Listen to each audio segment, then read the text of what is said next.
গরম হয়ে গেছে। এখন আমি আস্তে আস্তে ছাড়বো একটা একটা করে।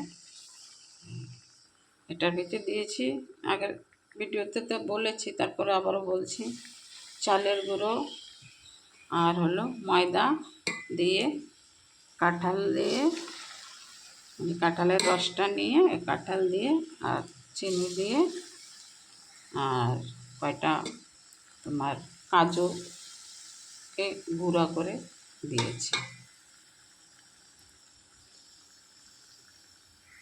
তো আমার অলরেডি হয়ে এসছে, আর অল্প কিছু বাকি।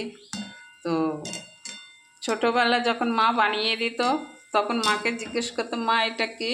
তো মা বলতো কি, গুলগুল্লা, এটা গুলগুল্লা। তো আমার এখানে আর এটাই বাকি, এইগুলো হয়ে গেছে। জানি না তোমরা কীরকম দেখছ, আর তোমাদের যদি খেতে ইচ্ছা করে তাহলে চলে আসবে আমাদের বাড়িতে। আমার হাতে খেতে ইচ্ছা করলে চলে আসবা। নদিয়া জেলা বাতকুল্লা। বাতকুল্লা আবার অনেকে মনে করে বাঁকুড়া, বাঁকুড়া নয়, বাতকুল্লা বললে অনেকে বুঝে বাঁকুড়া, বাঁকুড়া নয়, বাতকুল্লা। তো তোমাদের যদি ভালো লাগে তোমরা এরকম ঘরে বানিয়ে সবাই মিলে খাবা। এগুলো কি, বাইরে হালকা বৃষ্টি হচ্ছে আর ঘরে বসে বসে এসব খাওয়া খুবই ভালো লাগে। তো রাখছি এখানে, সবাই ভালো থেকো। রাধে রাধে।